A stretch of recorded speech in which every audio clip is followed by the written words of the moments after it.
que je vous propose pour ce soir, c'est de vous présenter rapidement le projet Studi Clinica. Ce sont des informations que vous pouvez retrouver sur le site de l'URPS, mais ça vous donnera l'occasion de peut-être d'en prendre connaissance si vous n'avez pas encore vu et éventuellement de poser quelques questions. C'est une première mouture, c'est une expérimentation qui date de cette année, que l'on voudrait reconduire et étendre les années suivantes. C'est une expérimentation que l'on va évaluer à la fois du côté des étudiants, à la fois du côté des tuteurs et aussi des IFMK pour pouvoir en tirer le meilleur, améliorer ce qui peut l'être et faire grandir ce projet. Donc ça, c'est pour la première partie. Dans la deuxième partie, on se proposait de vous donner quelques clés qui nous semblaient importantes dans la supervision clinique. Alors, euh, bien sûr, en une heure, en gros, de 45 minutes, une heure de présentation, on ne va pas pouvoir résumer toutes les connaissances qu'on peut avoir sur le sujet, sachant que je vous donnerai des éléments pour approfondir le sujet si ça vous intéresse. Mais voilà, par exemple, il y a un webinaire qui existe, enfin un MOOC qui existe en lien avec 3 universités, qui fait plus de 30 heures. Donc évidemment, en une heure, c'est un aperçu, c'est un avant-goût de tout ce qu'on peut voir et développer. Mais on verra qu'il y aura quand même quelques notions, je pense, intéressantes et surtout des éléments pratiques qui pourront être mis en place assez rapidement par vous si vous accueillez des étudiants en ce moment. Alors, donc c'est ce qu'on s'est dit. Donc l'idée, donc très rapidement, donc je vous passe un peu l'historique. C'est Yvan qui vient de vous le présenter. Euh, L'idée, c'est d'aller rapidement sur le processus. Donc, il y a eu un processus d'inscription septembre 2024, donc avec quelques IFMK franciliens participants. Donc, il s'inscrit uniquement pour des étudiants donc en clinica, donc en dernière année de kinésithérapie, sur le clinica de 3 mois. Donc, il y a une inscription en lien avec les IFMK. Ensuite, il y a un temps de formation, entre guillemets, de webinaire, c'est le temps que l'on vit ensemble. Ensuite, il y a un deuxième temps de formation avec l'outil Kinego que Yvan vous a présenté rapidement sur d'autres aspects de l'accueil des stagiaires. Ensuite, à partir de début 2025, les clinicas ont déjà commencé pour la plupart. Et donc, il y a un temps, bien sûr, d'accueil du stagiaire avec comment dire, quelques recommandations qu'on a pu faire et quelques propositions qu'on a pu faire, notamment avec des éléments de guides d'entretien qui peuvent guider des entretiens de supervision. Et enfin, il va y avoir un temps d'échange organisé par chaque IFMK avec chaque tuteur rattaché à l'IFMK et participant à Studi Clinica, une sorte de staff pédagogique finalement qui va permettre aux tuteurs de se réunir, d'apporter du matériau pédagogique à partir des échanges qu'ils ont eus avec leurs stagiaires en stage. Et l'idée, c'est de discuter justement des difficultés que les étudiants rencontrent, d'apporter un peu les analyses et les solutions qu'on a pu donner aux stagiaires au moment du stage. Peut-être de décrire aussi les difficultés qu'on a rencontrées, nous, en tant que tuteurs, à remédier à ces difficultés et d'essayer de trouver des solutions ensemble et de partager en fait nos expériences ensemble, un peu à l'instar de staff cliniques qui peuvent se faire autour de cas patients pour raisonner autour d'une situation clinique. Là, on va chercher à raisonner autour de situations pédagogiques. Et enfin, il va y avoir un temps de validation. Alors effectivement, c'est un temps qui va nous permettre de voir si toutes les étapes ont bien été validées parce que effectivement, dans l'aspect de valorisation de ce parcours, il y a une valorisation aussi financière de 900 euros pour le suivi et la complétion de toute cette démarche. Donc là, c'est le temps où on en est. On en est au temps de formation et il y a différents temps organisés de rémunération pour les gens qui participent. Donc, vous le voyez, c'est une valorisation de 900 euros qui était prévue. Alors après, bon, il y a eu des petits ajustements à faire en fonction du parcours de chacun, mais l'idée, c'était de prévoir une partie en 2024. Ce qui était réalisé en 2024 a été rémunéré là en début 2025, et le reste sera versé une fois que justement on aura validé l'ensemble des, euh, des étapes. Donc vous voyez que ce dispositif a démarré en septembre et il va se dérouler jusqu'en juin. Donc ça va nous occuper sur toute l'année scolaire. Et à partir de juin, nous allons pouvoir entamer notre évaluation un petit peu et nos réflexions pour la suite. Donc très rapidement, voilà ce qu'on peut en dire. On va passer très rapidement au vif du sujet. Alors, il y a pas mal de choses pas mal de notions quand même à évoquer. Ça risque d'aller un petit peu vite. N'hésitez pas à poser des questions, n'hésitez pas à poser des commentaires si vous le souhaitez. On va essayer de le rendre un petit peu interactif quand même, autant que faire se peut. Et en tout cas, on va aussi avoir un peu de temps à la fin de cette présentation pour pouvoir discuter, pour pouvoir échanger sur ce sujet qui anime quand même bien. Et c'est vrai qu'on a déjà fait avec Théo Labatte qui n'a pas pu, qui n'est pas aujourd'hui avec nous, mais on a animé déjà 5 sessions de formation pour ceux qui sont dans le dispositif, et on a souvent des échanges assez intéressants, voire très intéressants, parce qu'il y a déjà de l'expérience évidemment, il y a déjà des questionnements, et c'est toujours très riche d'échanger sur ce sujet entre confrères et consoeurs. Donc, cette présentation a été construite sur 3 éléments. Déjà sur le MOOC de supervision du raisonnement clinique dont je vous parlais précédemment, qui est un MOOC qui est organisé en collaboration entre l'Université de Montréal, l'Université de Genève et l'Université libre de Bruxelles. Donc c'est environ 30 heures de formation. Il y a une diplomation MOOC qui est possible, une diplomation payante, mais qui certifie en fait votre assiduité et votre niveau, car il faut bien sûr valider avec une certaine note. Il y a aussi le livre très intéressant supervisé par Thierry Pellassia, qui est un médecin urgentiste à la base, qui dirige le master de pédagogie médicale à Strasbourg et qui a écrit divers livres sur la pédagogie médicale, dont celui-là, Comment mieux superviser les étudiants en sciences de la santé dans leur stage et dans leur activité de recherche, qui est un livre assez dense, mais qui est aussi très intéressant, très riche en enseignements, très référencé. Donc ça pose quand même euh, beaucoup de bases et avec une assise solide. Et enfin, je me suis également appuyé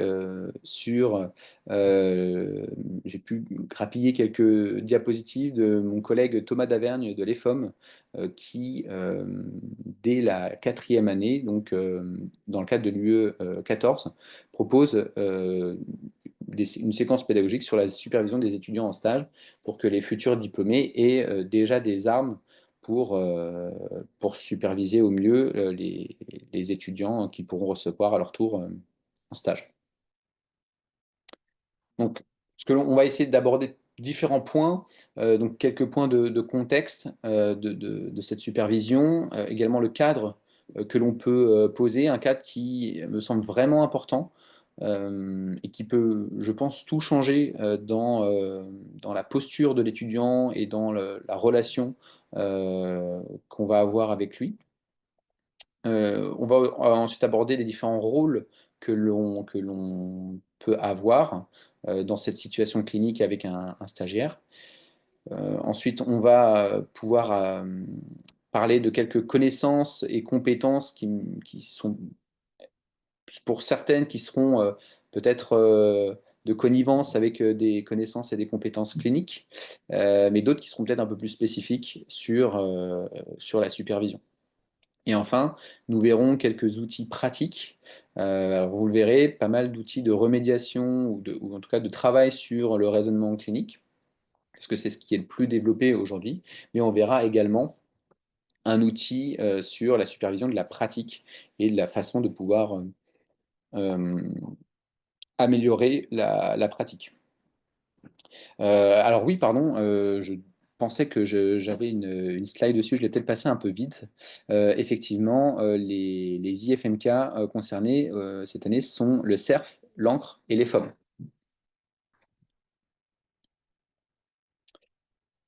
Donc, souvent, quand on parle avec les gens avec les professionnels de supervision clinique et de supervision de stagiaires, on peut avoir un enthousiasme, mais aussi des questionnements, voire des réticences, en disant, en entendant, j'ai très envie de prendre en charge des stagiaires, mais je ne sais pas comment faire. Effectivement, c'est pas forcément inné, c'est pas, ça va pas forcément de soi, même si nous-mêmes on a été stagiaires et même si on a été d'une manière ou d'une autre supervisé. On peut entendre aussi que prendre en charge un stagiaire, ça prend du temps. Et effectivement, ça c'est sûr que ça prend du temps. Après, il y a peut-être des éléments que l'on peut organiser pour essayer euh, de faire en sorte que ce temps soit optimisé. Prendre en charge un stagiaire, ça demande de l'expertise pédagogique. Et effectivement, l'expertise clinique ne fait pas l'expertise pédagogique. Et tout en étant un excellent clinicien, on peut ne pas avoir certaines compétences ou certaines connaissances pour donc d'ordre pédagogique pour être le plus efficient pour nos stagiaires. Et il peut se poser aussi la question des activités qu'on peut proposer à son stagiaire pour le renforcer sur telle ou telle situation, qu'elle soit clinique ou autre. On verra peut-être avec les compétences du kinésithérapeute, on va voir que les 11 compétences dont nous disposons peuvent être autant d'objectifs et on peut créer des activités pédagogiques autour de celle-ci pour faire progresser notre stagiaire. Et enfin, il y a la question des retours. Effectivement, quels sont les retours qui vont vraiment le faire progresser? C'est une vraie question parce que la rétroaction, le feedback va être un grand moteur de la progression et de l'apprentissage du stagiaire. Et ça, c'est vraiment quelque chose de fondamental. Donc, comment on peut définir la supervision clinique? Bah, on peut dire que c'est un processus de guidance et de rétroaction. On vient d'en parler. Euh, et c'est également donc, un processus qui est réfléchi, ciblé et dynamique, et qui est d'autant plus efficace s'il a lieu fréquemment. Donc, il y a plusieurs éléments. Donc, c'est un processus réfléchi, donc qui demande quand même un minimum de prise de recul, d'analyse. C'est quelque chose de ciblé, donc c'est important de pointer des choses particulières et de ne pas être trop général. C'est quelque chose de dynamique parce que effectivement notre étudiant ou notre étudiante peut évoluer, peut avoir différentes problématiques, il peut améliorer certains éléments, il peut rencontrer de nouvelles difficultés. Donc c'est quelque chose qui va être mouvant dans le temps. Et il y a une notion de fréquence qui va être importante, comme dans tout apprentissage. Euh, Si on a un super retour, mais tous les mois, bah, ça sera peut-être moins, et un super retour même d'une heure ou 2 heures tous les mois, ça sera peut-être pas aussi efficace que des petits retours ponctuels mais réguliers, un peu tous les jours. Dès qu'on arrive à discuter un peu avec lui ou à l'observer, de lui montrer une petite chose ou d'avoir quelques échanges rapides sur une prise en charge ou sur un raisonnement, sur une prise de décision. C'est important d'avoir des éléments réguliers et peut-être que ces retours, encore une fois, ils peuvent être de différentes formes. C'est bien d'avoir des temps d'échange longs, seul à seul, on revient sur différents éléments, nous prenons le temps, mais ça peut être bien aussi d'avoir des retours un peu rapides sur un point technique très particulier. Voilà, il ne faut pas hésiter à aller dans une diversité de formes et de sujets de retour. Et dans cette idée de supervision, on va en distinguer deux modes. On va avoir une supervision directe, donc c'est le moment où vous assistez à l'action du supervisé, que ce soit un bilan ou un traitement. Et donc ça peut être également en différé, donc via une vidéo. Mais dans tous les cas, que ce soit en direct ou en vidéo ou en différé, vous allez toujours, c'est vous qui allez constater ce que fait l'étudiant. À côté de ça, vous avez une supervision indirecte où en fait là, vous n'assistez pas à les situations cliniques, elle vous est rapportée souvent par l'étudiant lui-même, mais ça pourrait être par un collègue, pourquoi pas par un patient. Bon, après, ça, le regard ne serait pas le même. Mais c'est la supervision indirecte, c'est par définition ce à quoi vous n'assistez pas directement. Un, un élément important, je vous parlais d'un élément de cadre. Alors, on ne va pas faire tout le détail de ce tableau.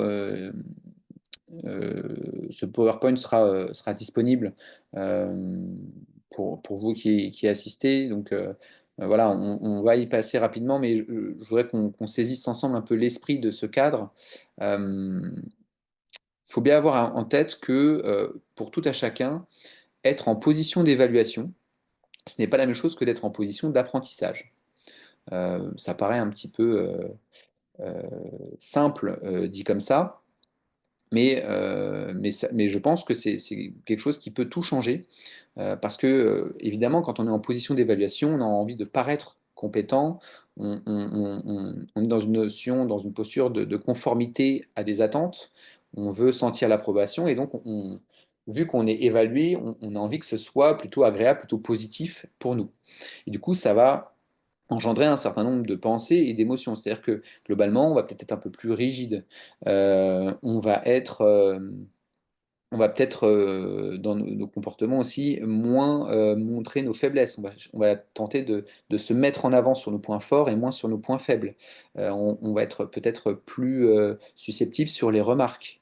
Euh, et on va peut-être se sentir à la fois stressé, à la fois un peu en danger.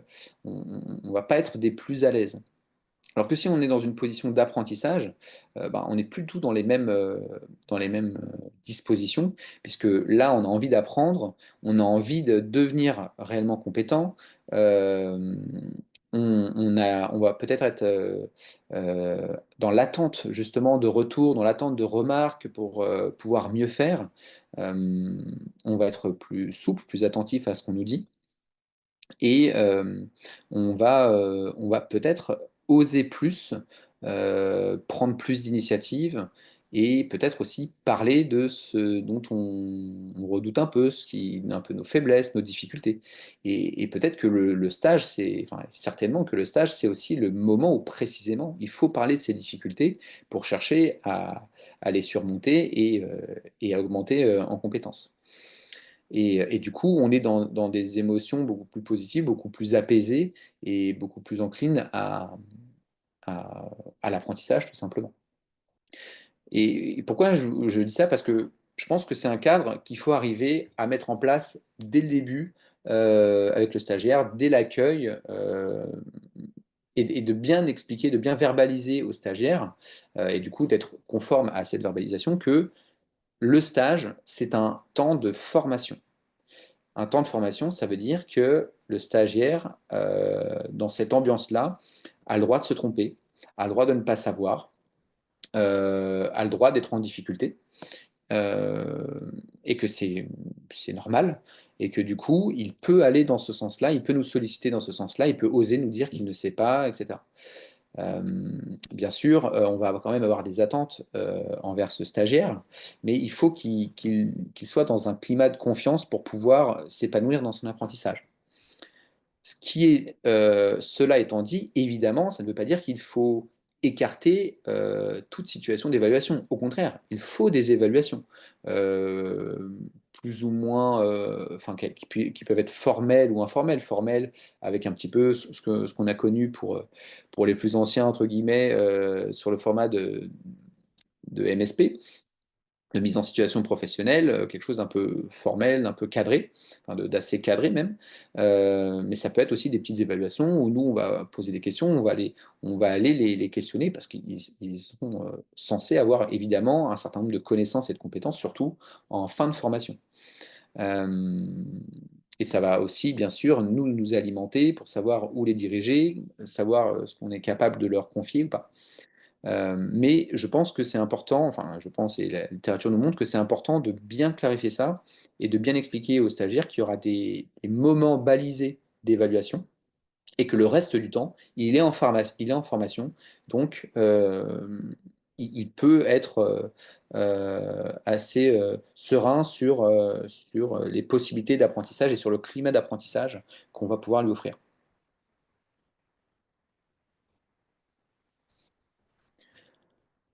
Donc finalement, quand on est tuteur, si on revient sur les rôles, on va avoir deux grandes casquettes.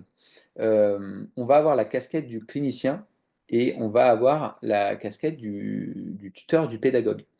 Et du coup, ça va amener éventuellement à deux types de supervision qui vont être bien évidemment intriquées et qui sont toutes les deux importantes, qui ne rentrent pas forcément, qui ne rentrent pas en compétition, qui sont très complémentaires, mais qui sont nécessaires l'une et l'autre. Donc, on va avoir à la fois une supervision, une notion de supervision clinique, à la fois une notion de supervision pédagogique. Et vous allez voir que c'est pas forcément la même chose. Euh, la supervision clinique, elle est centrée sur le patient alors que la supervision pédagogique est centrée sur le stagiaire. La supervision clinique a pour objectif la performance des soins, que notre patient soit bien soigné, le mieux soigné possible. Alors que la supervision pédagogique a pour objectif la compréhension du raisonnement et du fonctionnement du stagiaire, de savoir pourquoi et comment le stagiaire en arrive à prendre les décisions qu'il prend, à faire ce qu'il fait. Donc on n'est pas dans le jugement de ce qu'il fait, ça c'est la supervision clinique, on est dans la compréhension de ce qu'il fait, ça c'est la supervision pédagogique. Et donc dans la supervision clinique, on va s'intéresser à la pertinence et à la qualité de soins, alors que dans la supervision pédagogique, on s'intéresse au processus et aux pensées qui amènent le stagiaire à proposer son action. Alors, j'aimerais vous questionner à ce moment-là, diapositive. Pour vous, dans votre pratique, cela étant dit, qu'est-ce qui relève de la supervision clinique? Est-ce que vous pouvez me donner des exemples de supervision clinique et des exemples de supervision pédagogique?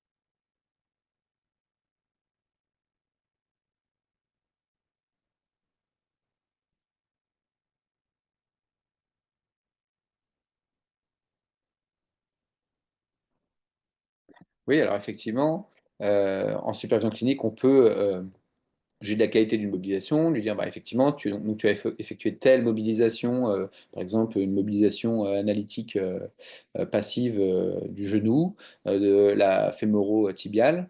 Donc on peut dire que bah, oui, globalement, ça a été bien effectué, tu avais des bonnes prises, bonnes contreprises. Peut-être que tu aurais pu aller un petit peu plus loin, que tu aurais peut-être pu rester dans la résistance vu la situation du patient. Au contraire, tiens, tu es peut-être allé un petit peu loin, on a vu que le patient était assez douloureux, donc il aurait peut-être fallu relâcher un petit peu. Là, on est vraiment dans la performance de la mobilisation. Et la question, ça pourrait être, alors oui, soit de pourquoi l'étudiant a montré à un patient tel exercice euh, spécifique, effectivement. Et si on reste dans la mobilisation passive analytique, serait de lui demander pourquoi l'étudiant a choisi une mobilisation passive analytique, pourquoi il a choisi d'aller dans la résistance, pourquoi il a choisi, malgré des signes montrer enfin, des signes peut-être verbaux ou non verbaux de sensibilité, pourquoi il a continué. On peut avoir éventuellement de bonnes raisons, mais qu'il les exprime, est-ce qu'il les a vus? Ça, c'est des éléments. Euh, alors, sur le bilan respi, par exemple, bah, ça peut être, je sais pas, ça peut être sur la qualité d'écoute, par exemple, d'une auscultation. En fonction de ce que l'étudiant nous dit, il va dire oui, ben, effectivement, tiens, tu as entendu les ronquis sur le lobe inférieur gauche du patient, donc ça c'est bien, mais est-ce que tu avais entendu aussi les crépitements? Et ça peut être ensuite la question, ça c'est le versant supervision clinique et la supervision pédagogique, ça peut être ok, bah, qu'est-ce que ça t'apporte comme information, ces ronquis et ces crépitements, qu'est-ce que tu en fais? Qu'est-ce que ça change en fait dans ta prise en charge, soit dans la suite de ton bilan, soit dans ton traitement. Effectivement, voilà, vous avez compris le principe. Euh, Souvent, la supervision pédagogique, il y a quand même beaucoup de questions, pourquoi et comment. Euh, c'est vraiment cette idée-là. Donc, vous voyez que ce sont des éléments qui sont finalement assez simples à appréhender. Encore faut-il les avoir en tête. Donc, comme je vous disais, la supervision clinique et pédagogique sont complémentaires. Cela dit, en tant que clinicien, et parce que peut-être qu'on est plus à l'aise là-dessus, peut-être parce que on est plus performant dessus, on va avoir tendance à être beaucoup sur la supervision clinique et on va avoir tendance à oublier la supervision pédagogique. Et pourtant, c'est fondamental d'aller sur la supervision pédagogique pour aller vers l'apprentissage et les progrès du stagiaire. C'est pas ce qu'on va comprendre, surtout quand, mais aussi bien quand c'est bien fait que quand c'est entre guillemets mal fait, c'est peut-être autant important de le savoir d'un côté que de l'autre, parce que est-ce que l'étudiant a bien fait parce que coup de chance et voilà, c'est tombé comme il fallait, ou est-ce que vraiment il a mobilisé les bonnes connaissances, le bon raisonnement pour arriver à son résultat? Et quand il a mal fait, entre guillemets, c'est de savoir qu'est-ce qui pose problème pour que justement il puisse se corriger et qu'il évite de rester dans son erreur. Et petit teasing, on le verra que le problème des connaissances, alors on va prendre quelques réserves, mais le problème des connaissances n'est pas forcément le premier facteur explicatif des difficultés des études.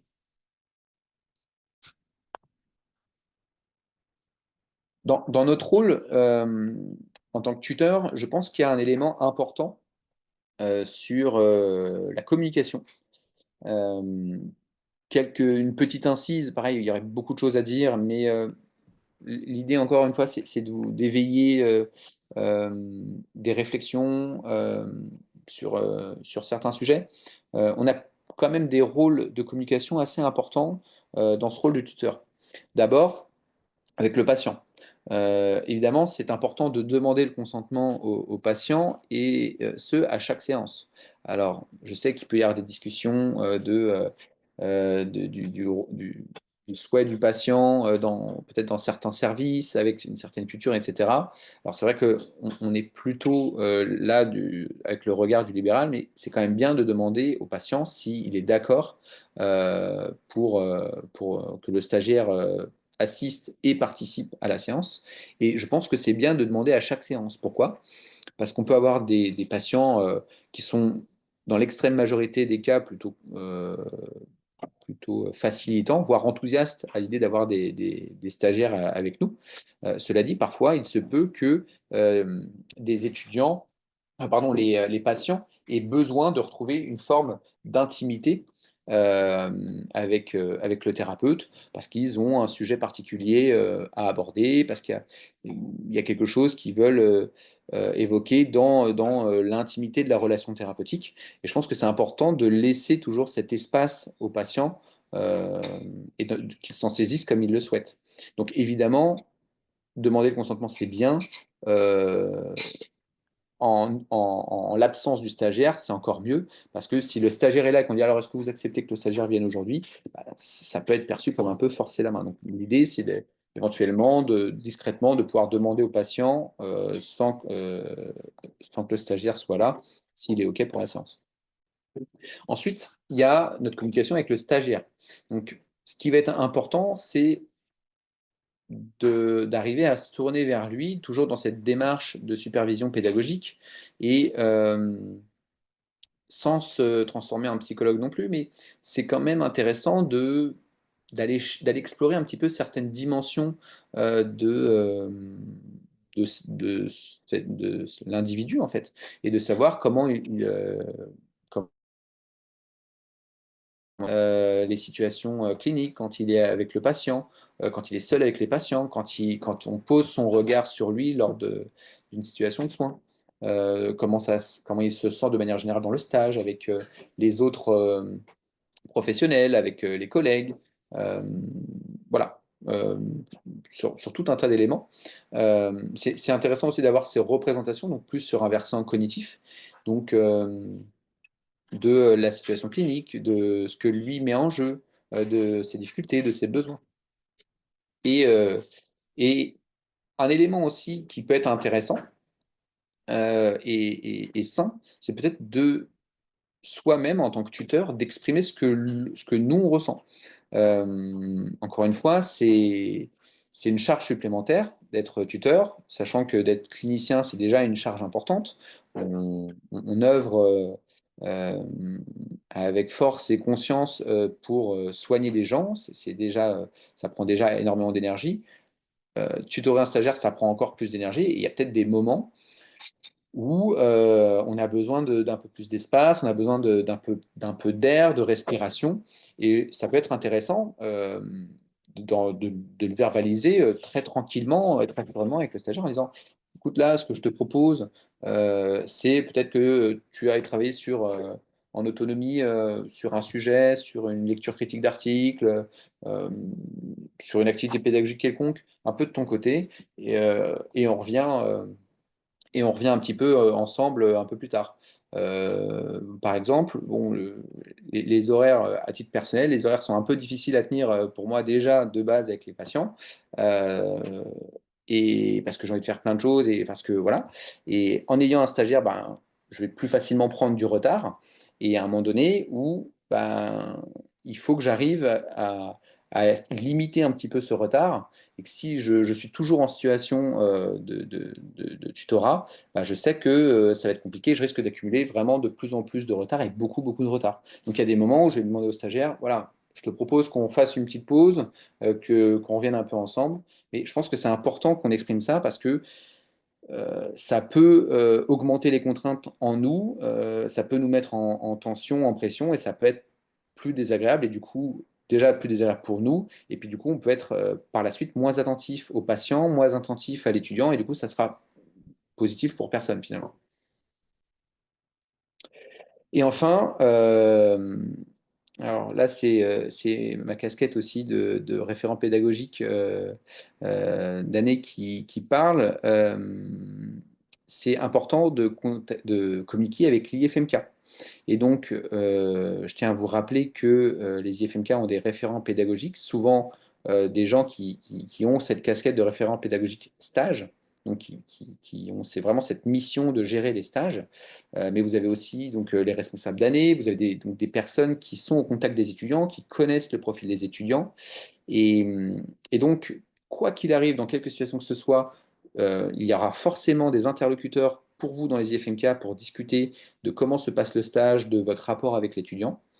Et donc, c'est très important de communiquer avec l'IFMK quand vous voulez, d'autant plus si vous rencontrez des difficultés de quelque ordre qu'elles soient avec les étudiants.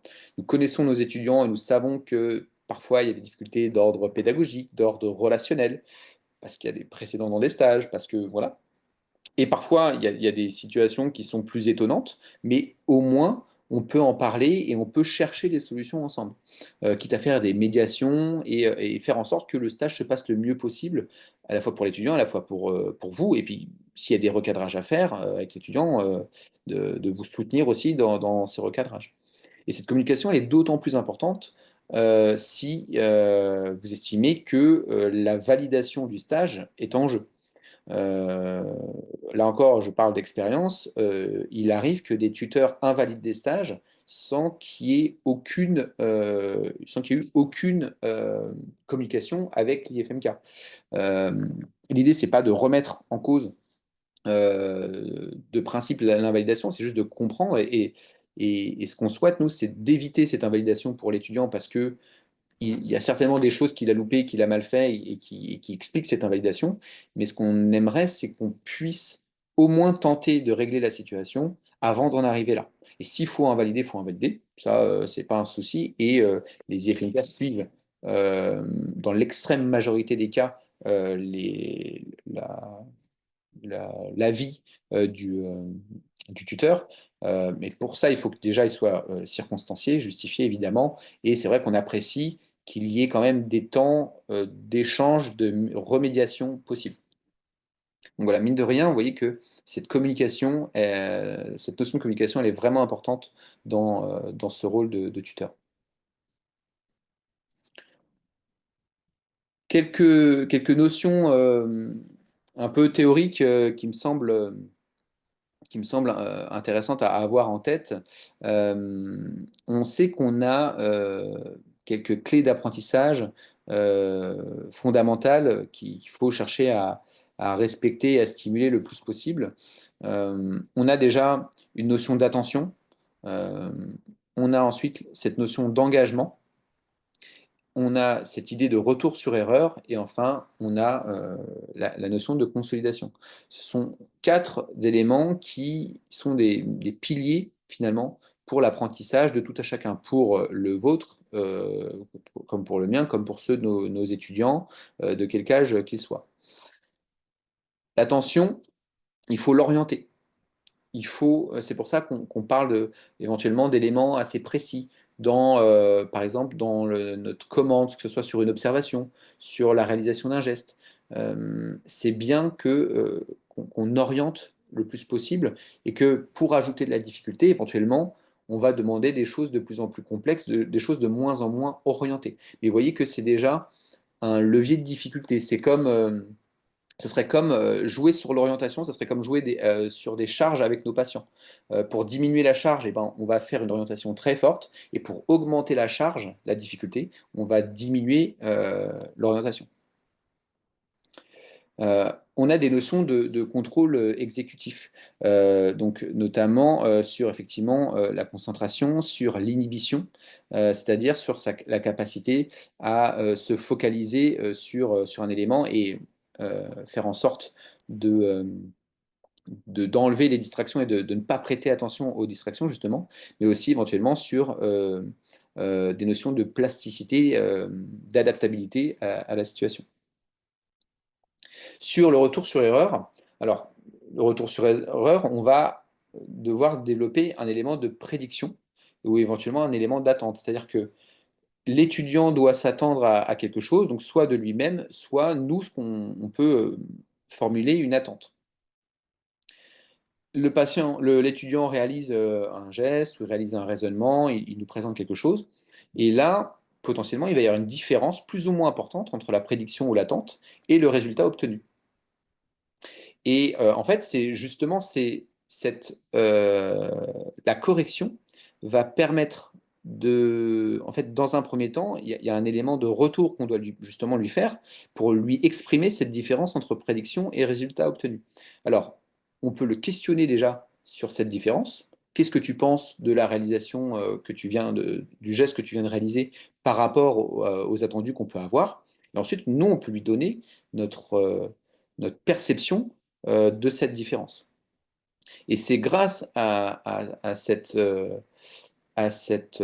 correction, on va dire, sur la différence, ce retour sur la différence, que l'étudiant va pouvoir effectuer sa correction et faire en sorte de diminuer cette différence entre la prédiction latente et le résultat obtenu. D'où l'importance fondamentale et capitale du retour sur erreur. Donc j'insiste vraiment, c'est pour ça que ce retour est aussi important, c'est parce que c'est vraiment un des grands piliers de l'apprentissage.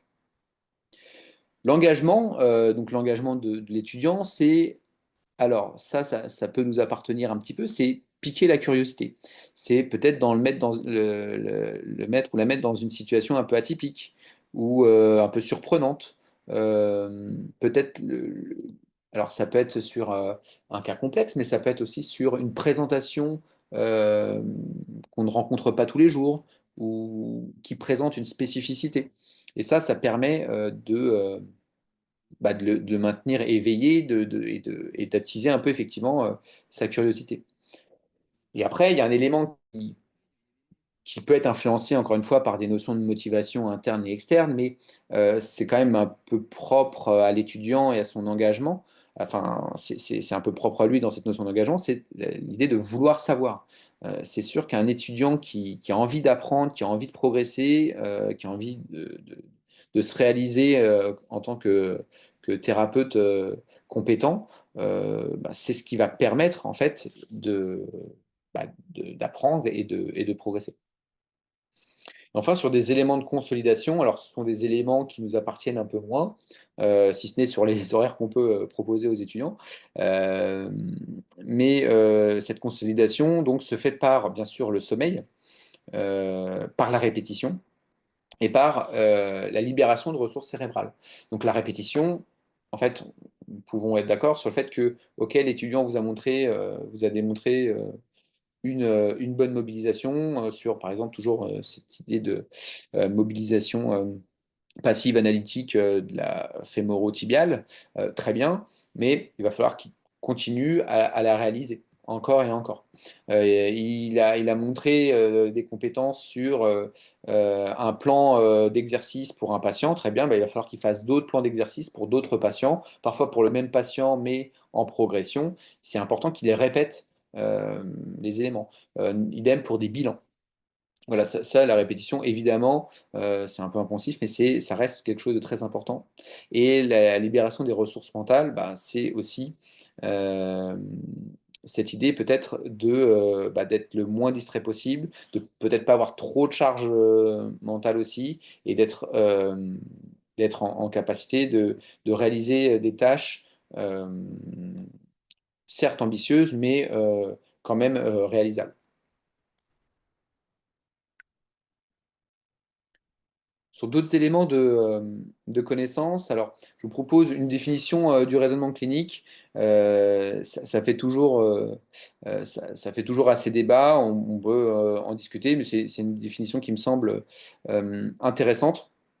C'est celle d'un groupe de travail de l'APTA, donc de l'Association de physiothérapeutes américaine, qui nous dit que le raisonnement clinique, c'est un processus cognitif récursif, non linéaire, dans lequel le clinicien synthétise l'information en collaboration avec le patient, les aidants et l'équipe de soins, dans un contexte particulier de tâches et du cadre donc des soins, et que donc le clinicien intègre réflexivement l'information avec les connaissances antérieures et les meilleures preuves avant de décider délibérément de l'action. Donc, il y a plusieurs notions importantes. C'est une définition assez dense, mais chaque mot est important. Je pense que la première chose à retenir, c'est que déjà la finalité du raisonnement clinique, c'est l'action. C'est pas quelque chose d'éthéré qui reste éthéré. Le résultat d'un raisonnement clinique, ça doit être une action diagnostique ou thérapeutique. Ensuite, l'idée, c'est que donc c'est un processus, ou en tout cas une suite de processus cognitifs. Ça ne se fait pas d'un trait. Donc c'est quelque chose qui va être redondant, qui va revenir, qui va s'alimenter en fonction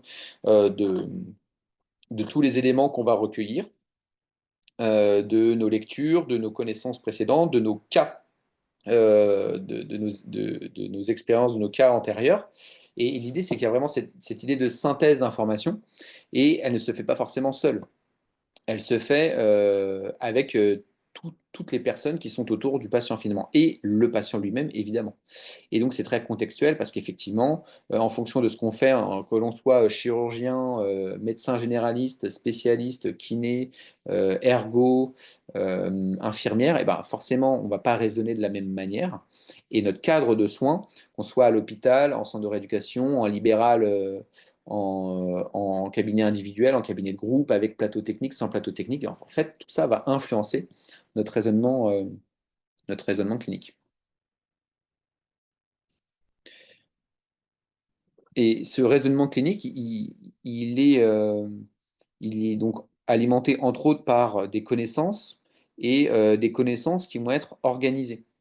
Alors, en fait, cette théorie des scripts que Charlin et collaborateurs ont adapté, disons, au, au monde médical, et elle existe, elle est décrite depuis 1979 dans le domaine de la psychologie.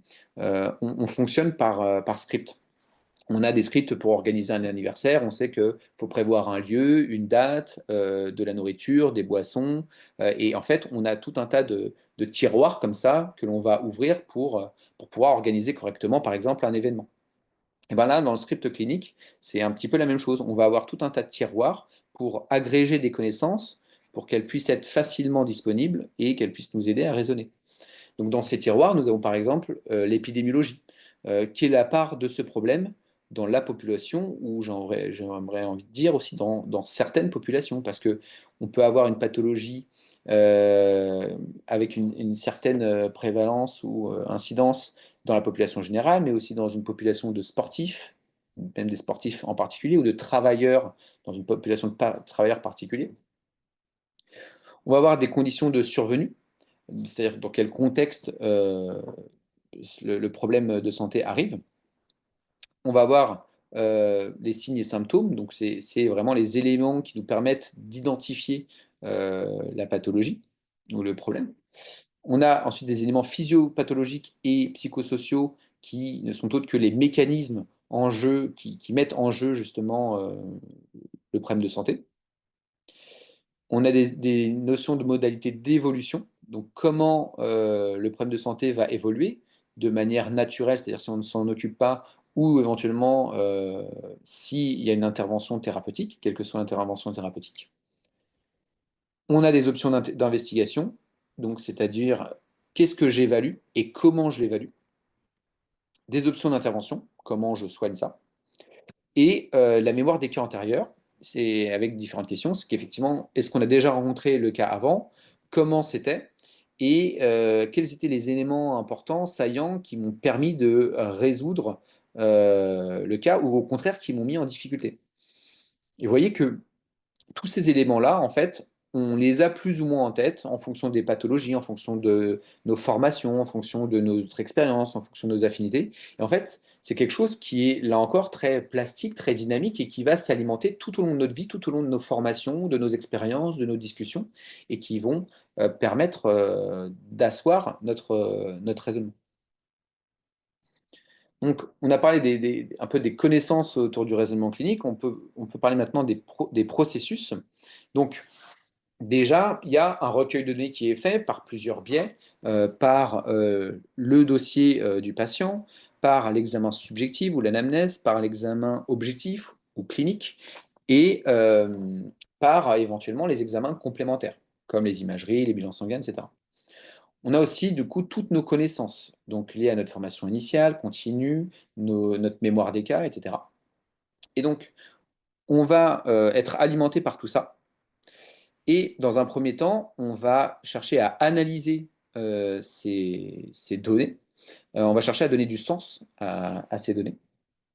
Ensuite, on va chercher à leur donner de la valeur, une forme de pondération. On sait que toutes les données ne se valent pas entre elles. Parce que on sait qu'un test, enfin tous les tests n'ont pas la même valeur métrologique. On sait qu'on a des tests qui sont plus puissants que d'autres. On sait que peut-être par rapport à la condition de réalisation du test, si on est dans de plus ou moins bonne réalisation, eh ben, l'information qu'on va en tirer sera plus ou moins bonne. Euh, c'est tout bête, hein, on fait une palpation, admettons, avec ce que ça vaut déjà en fonction de notre expertise, de nos compétences cliniques. Bah, si on fait une palpation sur un corps dénudé, c'est peut-être pas la même chose que sur un corps qui n'est pas dénudé. Et parfois, dans certaines situations, bah, il y a des gens qui ne voudront pas se dénuder. Donc on peut quand même tenter de faire quelque chose, mais ça sera forcément moins performant et la valeur de cette information sera probablement moins bonne que si la personne était dénudée. Ensuite, on va chercher à intégrer ces données, à les agréger, et ensuite, on va chercher comment dire, à, euh, à formaliser tout ça, à chercher à mettre en forme tous ces éléments, à en faire quelque chose d'intelligible et de cohérent pour ensuite décider de l'action. Ces éléments procéduraux, qui sont de l'ordre du cognitif, vont être plus ou moins dirigés ou influencés par deux grands éléments. La première, c'est tout bête, mais ce sont nos émotions. Qu'elles soient positives ou négatives, qu'elles soient intrinsèques à nous-mêmes, c'est-à-dire que soit on s'est levé du mauvais pied, soit on est fatigué, agacé parce qu'on a mal commencé la journée, ou au contraire, on est en forme, on est heureux, on revient de vacances, euh, ou aussi par des émotions qui peuvent être générées par nos patients ou par notre situation. Là encore, positive ou négative, un patient qui nous rappelle un proche qu'on aime bien, ou au contraire, un patient qui nous crispe ou qui est désagréable, eh bien, nos émotions vont influencer notre raisonnement. Et c'est bien d'en avoir conscience. Et entre autres choses, ce qui nous permet d'en avoir conscience, c'est ce que nous appelons notre métacognition.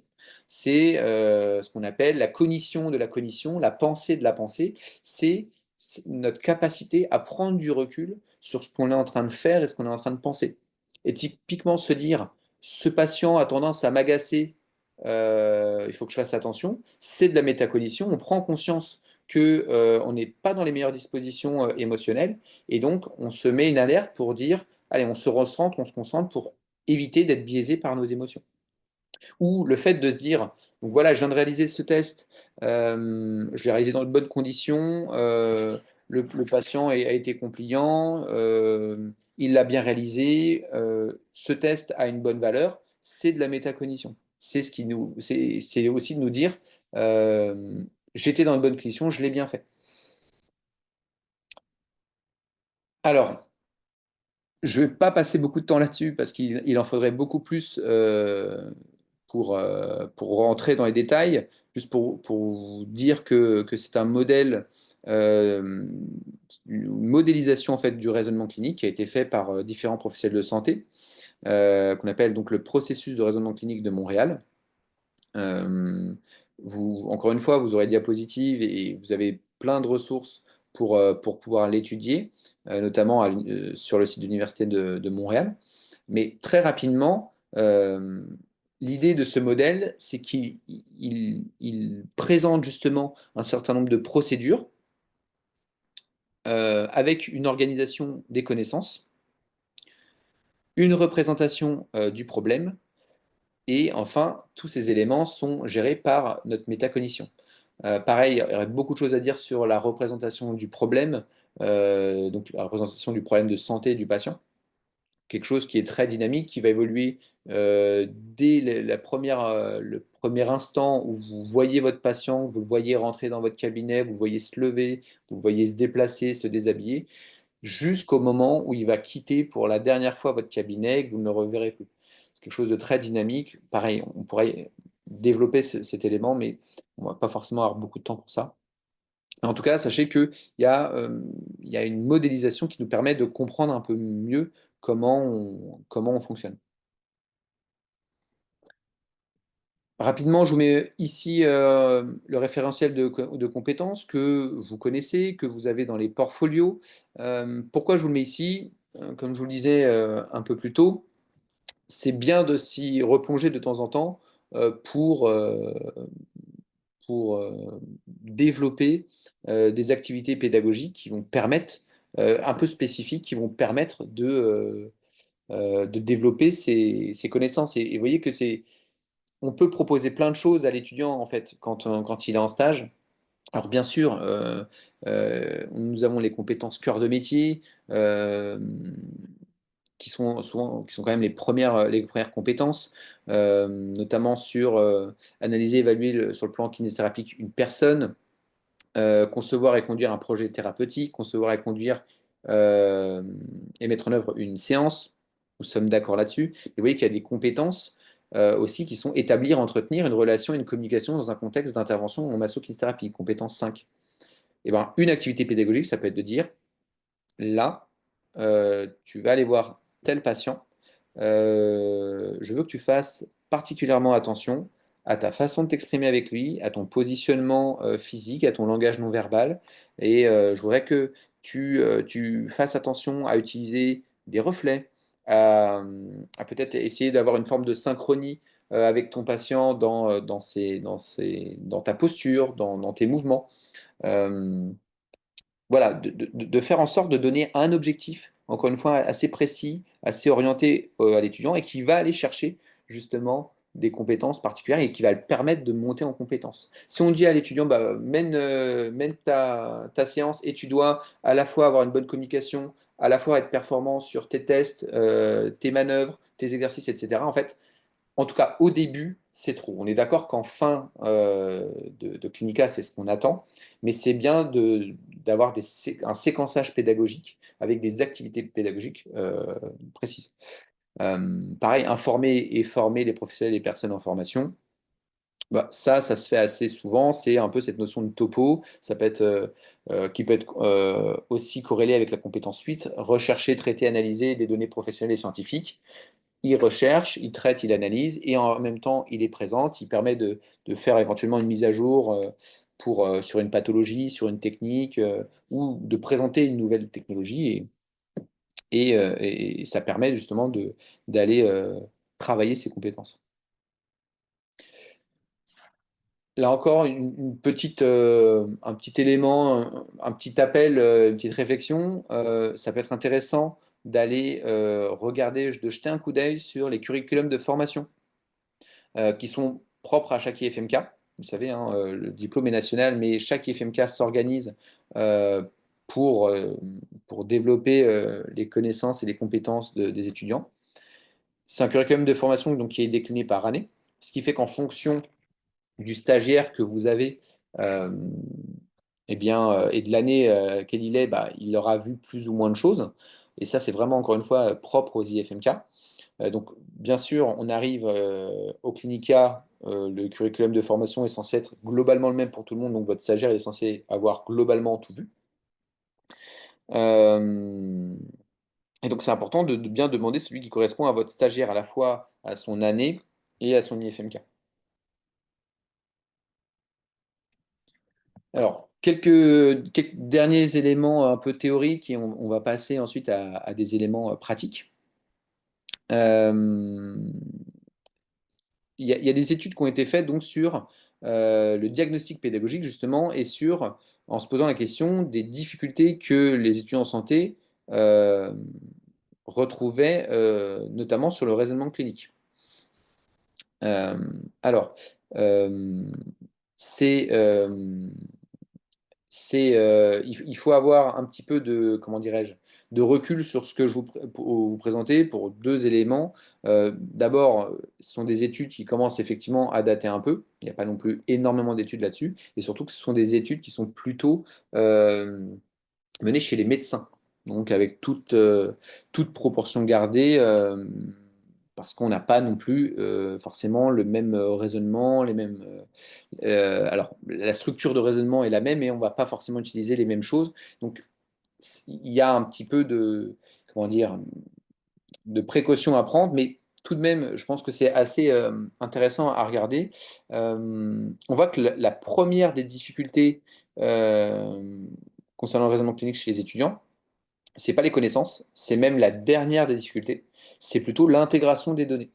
C'est d'être capable, en fait, encore une fois, d'emboîter un peu toutes les données, d'en faire quelque chose de cohérent et de permettre d'avoir cette représentation justement du patient euh, la plus limpide possible et qui va permettre de passer à l'action et de passer à une action la plus adaptée possible.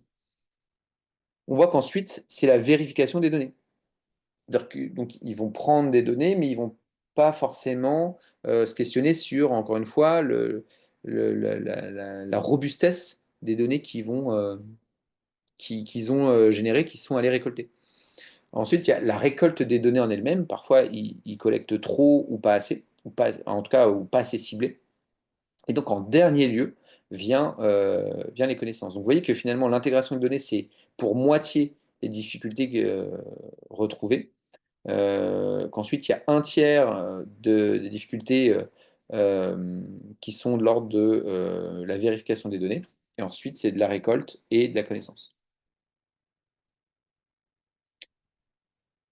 Donc, dans l'idée, il y a des fiches, il y a des fiches qui ont été développées par l'équipe d'Odeta et Al qui sont entre autres responsables du MOOC sur le raisonnement clinique, sur le processus de raisonnement clinique de Montréal et qui ont participé également au MOOC sur la supervision clinique en elle-même, la supervision du raisonnement clinique. Donc, ils ont développé des fiches que nous pourrons vous fournir sur les difficultés rencontrées par les étudiants et leur remédiation. Et donc, dans ces fiches, c'est vraiment assez bien fait. C'est une page à quatre et vous avez les différents indices qui peuvent vous faire penser à telle ou telle difficulté, des façons de collecter des données pour étayer votre hypothèse pédagogique de diagnostic pédagogique et des éléments de remédiation pour aider l'étudiant à s'améliorer sur cette difficulté. Donc, on passe vraiment très rapidement. Vous avez une première difficulté qui est la génération des hypothèses, la perception des indices et la récolte des données.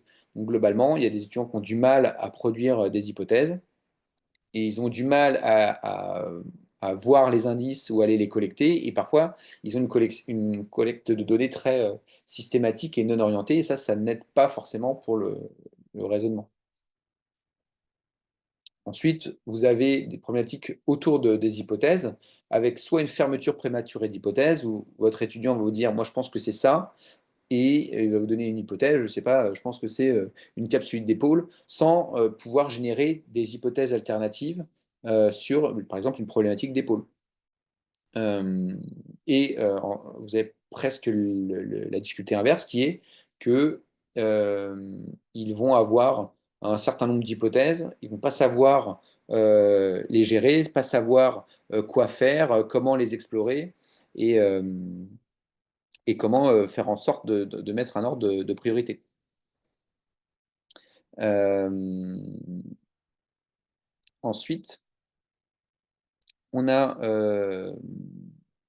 on a les difficultés qui concernent, pardon, oui, c'est ça. On a les difficultés qui concernent l'élaboration du portrait global de la situation clinique, ce qu'on parlait un petit peu euh, de, euh, de représentation du patient. Donc, l'étudiant a du mal à comprendre finalement, à nous dresser un portrait cohérent du patient et du coup, bah, il n'arrive pas à manipuler les données, il n'arrive pas à se représenter, donc il n'arrive pas à raisonner correctement. Et à côté de ça aussi, il peut avoir des difficultés sur l'élaboration du plan d'intervention et il va avoir du mal à proposer quelque chose de vraiment pertinent pour le patient. Euh, Alors, juste une question sur le chat de Marie-Thérèse qui nous dit les 11 compétences peuvent-elles être regroupées en deux catégories, clinique, interaction avec le patient et hors clinique, à distance de l'interaction? Comment les décline dans le temps? Est-ce un problème d'IFMK ou plus globalement une question de la profession en fonction du degré de responsabilité qu'un stagiaire peut progressivement lancer dans le travail? Alors, je pense que c'est une question qui est très intéressante et que je pense que ça demanderait peut-être un temps, un temps particulier pour y répondre. Je propose qu'on l'aborde juste à la fin parce que je pense que c'est quelque chose qui va demander un petit peu de temps euh, pour y répondre avec quand même une forme de complexité à traiter. Donc, le diagnostic pédagogique, on va le voir, c'est finalement, ça se rapproche finalement il y a des similitudes avec notre diagnostic clinique. Dans la démarche, euh, vous partez d'une situation d'appel avec une intuition, une suspicion, une détection de difficultés de raisonnement. Vous, vous allez chercher à recueillir des données sur les difficultés de raisonnement et quand vous allez faire ça, bah, vous allez inférer sur des hypothèses de difficultés et vous allez chercher à vérifier vos hypothèses par un recueil de données, tout simplement. Vous allez avoir une impression diagnostique pédagogique. Euh, Vous allez donc investiguer et rechercher des explications et des causes. Donc, en l'occurrence, avec la discussion avec l'étudiant. Vous allez ensuite avoir un diagnostic et une représentation de la situation pédagogique. Vous allez ensuite pouvoir proposer un plan d'intervention, euh, pédagogique qui va permettre de remédier aux difficultés de votre étudiant. Quand vous êtes dans cette notion de diagnostic pédagogique, c'est important, en parallèle à ça, d'évaluer l'existence de potentiels facteurs euh, favorisants et qui vont être sous-jacents euh, de ces difficultés-là. Alors très rapidement, on va avoir des facteurs de plusieurs ordres, des facteurs qui vont être liés au clinicien, donc notamment à l'étudiant, donc qui vont être sur ses compétences, ses connaissances, sa motivation, ses attitudes, etc. Vous allez avoir des facteurs patients. Si vous avez un facteur qui est non coopérant, qui est stuporeux, c'est-à-dire qui ne répond pas, qui est vaseux, qui ne peut pas participer, ou qui est agressif, qui est émotif, bien sûr, euh, ça va entraver aussi sa démarche. On va avoir des facteurs environnementaux aussi, que ce soit qu'on soit en ambulatoire, en hospitalier, avec des notions de stress, de charge de travail, etc., qui peuvent, là encore, influer sur la performance de l'étudiant.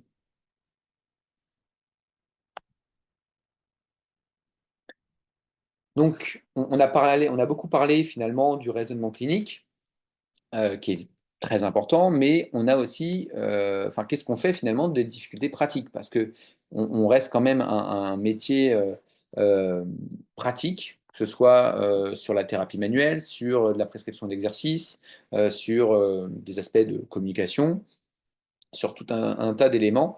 Et là, alors, à ma connaissance, mais encore une fois, euh, je ne suis pas non plus un complet expert de la matière. Il y a moins de littérature quand même sur ces difficultés à proprement parler. Il y en a un peu, on va voir qu'il y a des outils, mais il y en a quand même moins que sur le raisonnement clinique.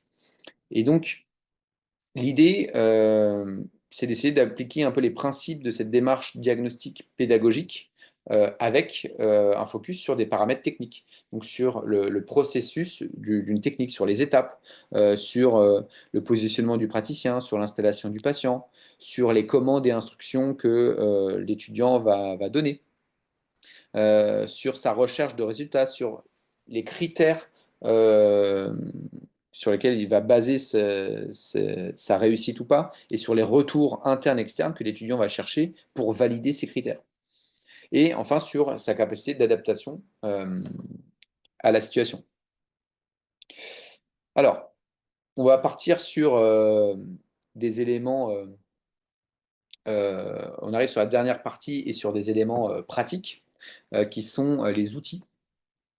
On a un premier outil donc, qui est un outil plutôt de supervision de la pratique. C'est la méthode Payton. Donc globalement, il y a des personnes qui se sont dit, est-ce qu'on peut faire mieux que l'apprentissage, parce que les anglo-saxons appellent see one, do one, c'est-à-dire tu vois une fois, tu fais une fois. Ils se sont peut-être dit qu'il y avait d'autres façons d'apprendre des gestes finalement psychomoteurs, enfin d'un point de vue psychomoteur. Et du coup, il y a cette méthode qui a été mise en place, qui se constitue donc en 4 étapes. La première, c'est la démonstration. Le tuteur donc montre toute la procédure de test ou de technique thérapeutique en temps réel. Le deuxième temps, c'est la déconstruction, où le tuteur va répéter la démonstration, mais cette fois-ci, il va décrire étape par étape tout l'ensemble de la procédure. Ensuite, il y a l'étape un peu d'intégration, on va dire, intellectuelle de l'étudiant, où en fait, l'étudiant va guider le geste du tuteur en le guidant dans sa réalisation. C'est-à-dire que l'étudiant va redonner chaque étape au tuteur et c'est le tuteur qui va réaliser. Donc vous voyez que là, l'étudiant il est uniquement dans la compréhension intellectuelle du geste et c'est ce qui va guider finalement le geste du tuteur. Et ensuite, on va être dans l'étape de la performance où là, c'est l'étudiant qui va enfin qui va réaliser toute la procédure de son propre chef. Et donc, vous voyez que c'est quelque chose d'assez décomposé, d'assez progressif. Alors, on n'aura peut-être pas le temps de faire ça pour tous les gestes, tout le temps, mais sur des éléments qui vous paraissent importants, sur des mobilisations peut-être un peu spécifiques, sur l'apprentissage peut-être d'un séquençage d'exercices. Ça peut être intéressant de mettre en place ces techniques pour qu'il y ait un apprentissage plus profond de la technique et que l'étudiant puisse s'en saisir de manière ouais, plus forte.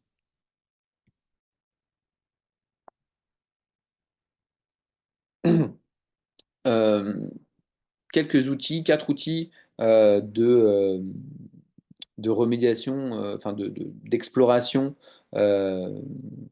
et de remédiation du raisonnement clinique. D'abord, le modèle de rôle explicite. Alors, sur ces diapos, j'essaie de vous mettre quelques petites notes pour vous guider sur à quel moment utiliser quel outil. Donc, ce modèle de rôle, il va être intéressant quand vous êtes en temps contraint, quand vous avez un stagiaire débutant et ou quand vous êtes dans une situation complexe. Donc, l'idée, c'est de définir des objectifs d'apprentissage et les étapes du raisonnement clinique à cibler, ou éventuellement du geste, des étapes du geste aussi à cibler. On formule des consignes d'observation précises. On va procéder à la consultation. Euh, le stagiaire observe sans intervenir. Ensuite, dans un autre temps, on va discuter des observations que le stagiaire a faites en explicitant son propre raisonnement clinique. C'est-à-dire que le stagiaire va nous expliquer ce qu'il a observé, éventuellement ce qu'il en pense, et nous, on va lui expliquer pourquoi on a agi comme ça ou pourquoi on a pensé comme ça. Ensuite, on donne un feedback au supervisé. On va tenter de retirer un apprentissage généralisable de ce qu'il vient de vivre pour qu'il puisse éventuellement le remobiliser dans des situations, dans d'autres situations et de manière plus large. Vous avez une autre méthode qui, convient sur un temps un peu plus long, peut-être avec des stagiaires un peu plus expérimentés et qui va permettre de stimuler la mise en lien et la justification. Donc la méthode de supervision inversée ou la méthode orthopédique, c'est ce que les anglo-saxons appellent raconte-moi l'histoire à l'envers, c'est de demander à l'étudiant de partir de son diagnostic. Mais éventuellement, pourquoi pas, de la technique qu'il veut appliquer. Euh, si on reste sur le diagnostic, on va lui demander de rapporter des informations relatives à l'histoire ou à l'examen clinique qui soutiennent ce diagnostic. Donc, il va nous montrer sur quoi il s'appuie sur l'examen subjectif-objectif qui soutient son diagnostic. On va lui demander de démontrer la pertinence de ce diagnostic comparativement à d'autres diagnostics envisageables dans le contexte. Donc, ça veut dire que on l'amène à générer des hypothèses alternatives, d'aller dans une notion d'éventuellement de diagnostic différentiel pour qu'il ne ferme pas justement trop tôt les hypothèses et qui soit capable de justifier que c'est bien l'hypothèse diagnostique ou éventuellement le traitement qui retient qui va être vraiment pertinent. Et du coup, on va lui demander de présenter son plan d'intervention et de le justifier. Euh, bon, pour voir un petit peu comment il compte s'organiser autour du diagnostic qu'il a fait, ou ça peut être aussi lui demander les paramètres de sa technique pour voir si effectivement c'est cohérent avec le cas du patient. Vous avez une autre méthode qui, pareil, prend un certain temps et qui demande en plus un temps de préparation aux stagiaires, qui s'adresse plutôt aussi à des stagiaires expérimentés, qui là encore va stimuler la mise en lien, la manipulation de diagnostics différentiels, etc. C'est la méthode SNAPS. SNAPS, c'est un acronyme pour synthétiser le cas. Donc le stagiaire vous présente rapidement le cas. Il va d'emblée nommer les diagnostics différentiels. Il va là encore argumenter à propos des différents diagnostics différentiels. Donc éventuellement, à la fois donner les arguments pour et contre tous les diagnostics et proposer aussi une forme de hiérarchisation de ces diagnostics. Il va vous poser des questions à vous en tant que tuteur pour essayer de compléter un petit peu ce qu'il a fait, pour essayer d'aborder ses difficultés. Il va planifier la gestion de la situation clinique, c'est-à-dire qu'il va vous expliquer un petit peu ce qu'il compte faire par la suite. Et ensuite, à partir de tout ça, il va définir des objectifs d'apprentissage. Donc, l'idée, c'est qu'il les définisse lui-même, mais vous pouvez aussi l'aider, l'orienter sur ces objectifs pour que ce soit quand même assez précis et pas trop large et pas trop dans tous les sens. Enfin, un dernier outil qui, là encore, va s'inscrire plutôt dans un temps restreint, quand on n'a pas trop de temps. Ça s'adresse à des stagiaires de différents niveaux et ça permet de structurer rapidement un retour de supervision indirecte. On demande au stagiaire de se prononcer sur ses hypothèses diagnostiques et son plan d'examen complémentaire ou sur ce qu'il compte faire par la suite. Ça peut être aussi entre l'anamnèse et l'examen physique, éventuellement. Euh, on peut lui demander aussi donc son plan de traitement. On lui fait expliquer et justifier ses décisions. On souligne ce qui a été bien fait, puis on corrige les erreurs. Donc vous voyez que c'est important déjà de souligner ce qui a été bien fait, un retour positif, puis de corriger ses erreurs et de proposer des alternatives, parce qu'il faut qu'il y ait aussi qu'il progresse. Là encore, comme le modèle de rôle explicite, on va euh, proposer un enseignement général à retenir sur la séquence. Et enfin, on va conclure en lui proposant éventuellement ou en lui demandant euh, les étapes suivantes à suivre.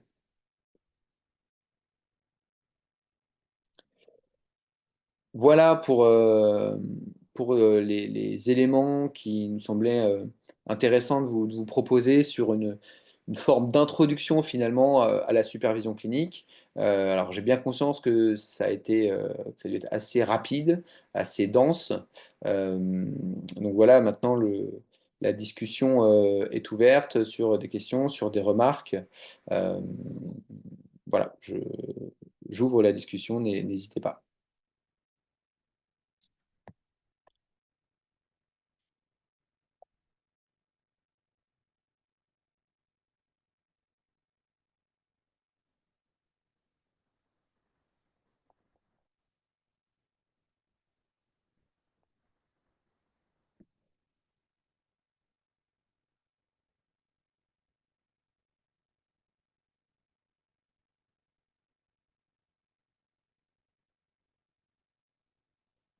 Alors, peut-être pour ouvrir la discussion, effectivement, il y avait Marie-Thérèse Froissart qui nous proposait cette réflexion sur les compétences.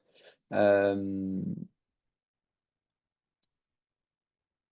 alors, l'idée, si je comprends bien, c'est finalement comment gérer ces 11 compétences, comment pouvoir les faire travailler, si je comprends bien, et à quel point l'IFMK a sa place dans ce travail des compétences euh, et à quel point, enfin, peut-être qu'est-ce qui appartient à l'IFMK, qu'est-ce qui appartient au tuteur et comment on gère en fait justement les activités autour de ces compétences en fonction du stagiaire qu'on a, quelle progressivité on peut apporter à à ce travail sur les compétences. Et Delphine Guillet nous propose éventuellement sur une matrice de tutorat et de progression. Euh, Peut-être est-ce que Delphine, vous avez envie de parler un petit peu de cette idée?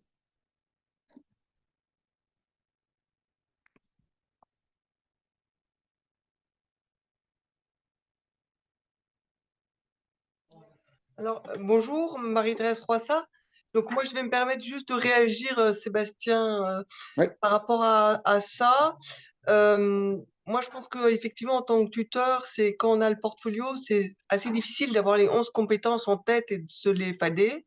Et je pense que ce qui est assez intéressant, c'est déjà, non, mais c'est déjà de se dire, il y en a 5 qui concernent vraiment l'interaction avec le patient. Donc, peut-être que je pourrais donner des éléments ou permettre à l'étudiant de s'apercevoir de certains éléments quand il est dans l'interaction clinique. Et c'est les compétences de 1 à 5. Et après, il y a peut-être plus les compétences qui sont plus des compétences d'analyse et qui sont hors clinique, si j'ai envie de dire, et qui vont nécessiter peut-être tout ce temps pris pour ce que tu évoquais peut-être de prédiction, d'anticipation, etc., ou d'analyse a posteriori, mais qui sont Mhm. d'un autre type de compétences qui se rapprochent peut-être plus, je ne sais pas, d'un raisonnement a posteriori en tout cas. Et par rapport à ce que Delphine disait, c'est vrai qu'elle évoquait qu'une Égelle qui avait travaillé sur les apprentis qui effectivement disait que quand on était tuteur, ce qui était important, c'était d'assister progressivement et en fait, de libérer progressivement l'assistanat qu'on proposait à l'étudiant pour qu'il puisse progressivement prendre sa part et sa responsabilité dans le travail, c'est-à-dire qu'il faisait sous contrôle, semi-assisté, etc., et puis avec progressivement le tuteur qui s'efface. Et ce à quoi moi je disais, super intéressant, et auquel cas on peut aussi rajouter cette notion de dans la profession, je pense qu'un étudiant de K2, ça ne fait pas ce que fait un étudiant de K3, ni ce que fait un étudiant de K4. Nous peut-être qu'on essaye de le décliner, c'est-à-dire que en K2, il ferait plutôt des choses assez techniques, j'ai envie de dire, de combiner les différents moyens qui lui sont alloués, c'est-à-dire éducatifs, instrumentaux, et comment il s'y prend pour les combiner. C'est déjà compliqué.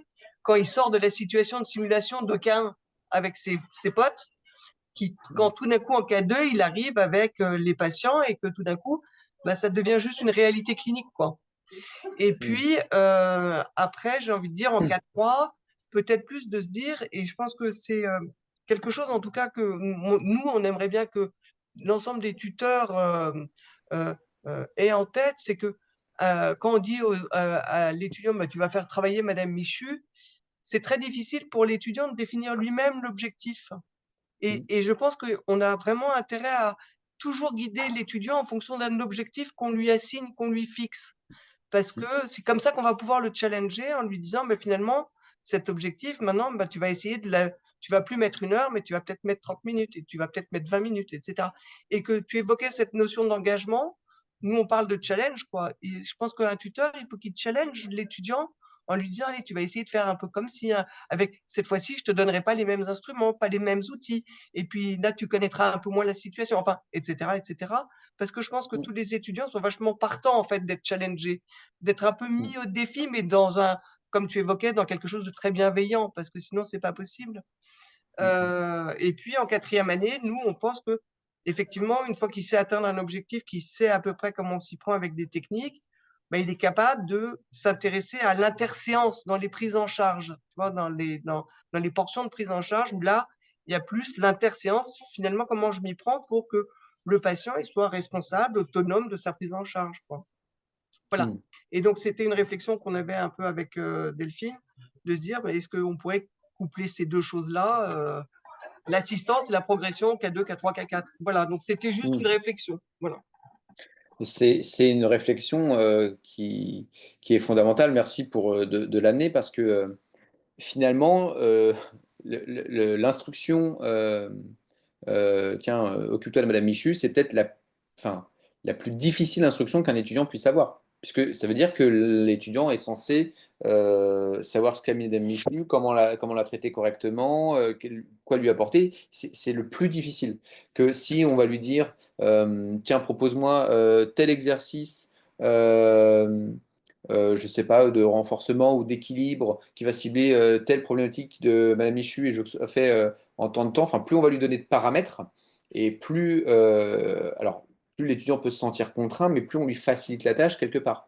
Et qu'effectivement, plus on va enlever de paramètres et plus on va le laisser autonome, donc plus il va devoir s'engager lui-même.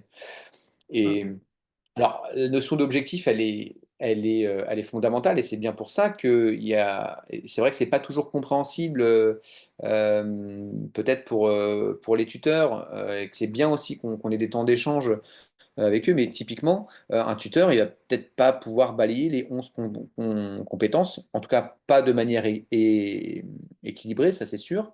Euh, Par faute de temps, peut-être par faute d'appétence aussi, ou d'aisance avec chacune des compétences.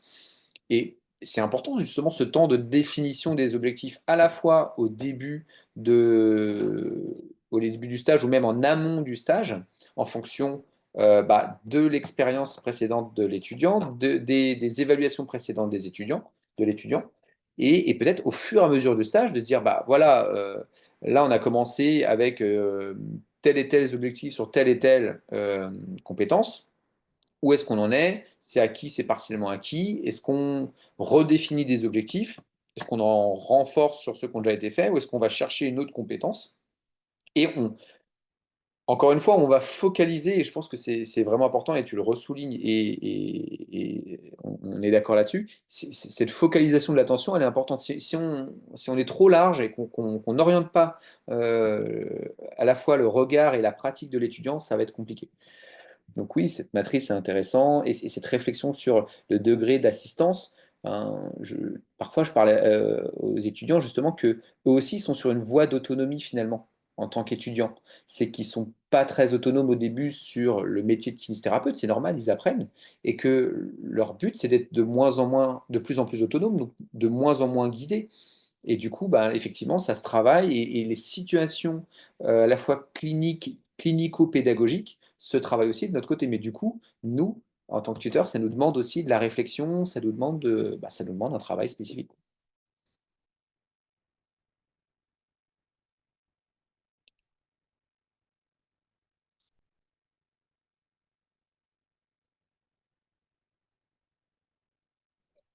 Euh, alors oui, Claire et Moulin nous demandent de l'aspect sur piquer la curiosité de l'étudiant. Euh, Ça peut être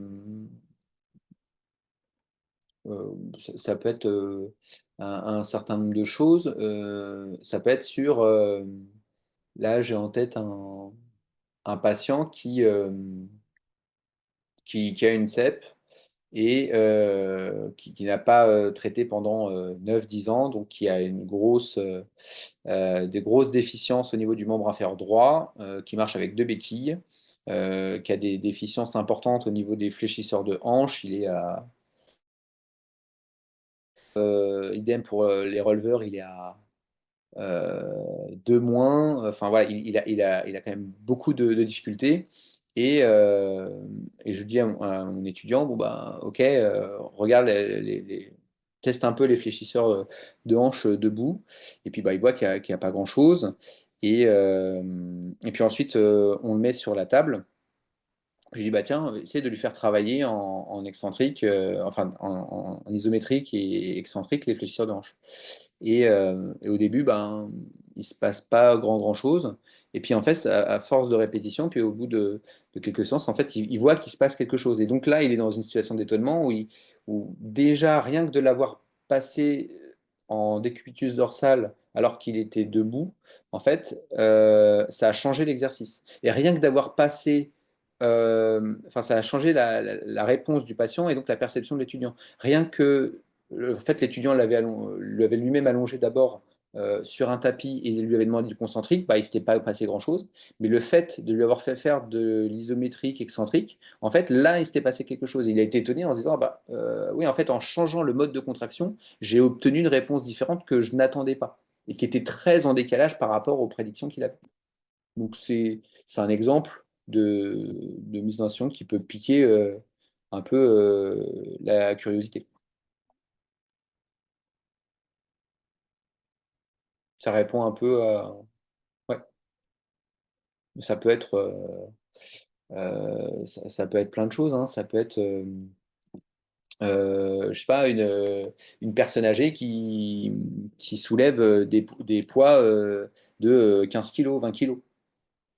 Et ça peut te dire à l'étudiant, bah, vas-y, essaye alors bien sûr. on connaît le patient ou la patiente, on sait ce qu'on fait faire, on est dans des notions de sécurité, mais on peut lui demander justement de trouver justement la charge adéquate pour arriver par exemple à 12 RN. Donc c'est-à-dire que de faire en sorte que la charge pour le patient soit telle qu'il ne puisse pas faire beaucoup plus que 12 répétitions. Et il y a des étudiants qui peuvent être étonnés en donnant 5 kilos à une personne âgée sur, par exemple, euh, de l'épaulé jeté, et puis que le patient en a ligne 20, 30, il se dit, ah bon, bah, en fait, un patient âgé, ça peut faire plus que ça. Bah oui, ça peut faire plus que ça. Voilà, c'est un peu des situations d'étonnement qui permettent peut-être aussi de bousculer un petit peu les représentations et de faire en sorte qu'ils sortent de représentations et du coup d'actions stéréotypées et qu'ils aillent vraiment chercher la spécificité de leur patient.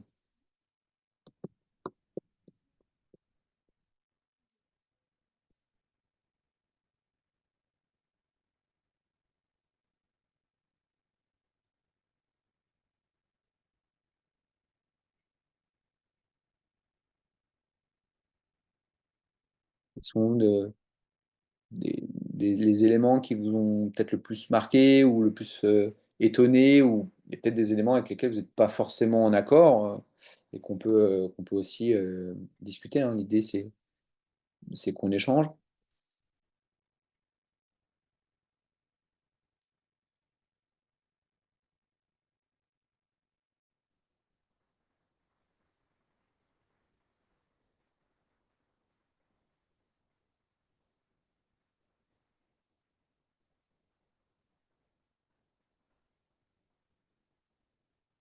Bon, moi, je crois que tu as été très clair, Sébastien. Ça doit être ça. Non, mais moi, j'ai trouvé ça passionnant, je veux dire, même si c'est vrai que la modélisation de tout ce qu'on fait sans le savoir avec des patients ou avec des stagiaires, parce que c'est vrai que quand on a des stagiaires et qu'on s'intéresse à ces stagiaires, c'est comme quand on a des patients et qu'on s'intéresse à ces patients. Donc, Mm, à un moment, c'est vrai que l'apprentissage du patient pour, je dirais, sa pathologie et sa complexité, c'est aussi la complexité du patient ou je dirais, de l'étudiant. Donc, mm. voilà. Oui, et c'est bien cette idée que les deux entités, patients et étudiants, sont différents. Il y a des ressemblances et il y a aussi des différences, et que ces deux éléments ont leur spécificité, et qu'il faut bien penser aux deux. Et c'est pas l'un ou l'autre, et c'est bien l'un et l'autre. Et c'est ça qui est d'autant plus difficile quand on est tuteur.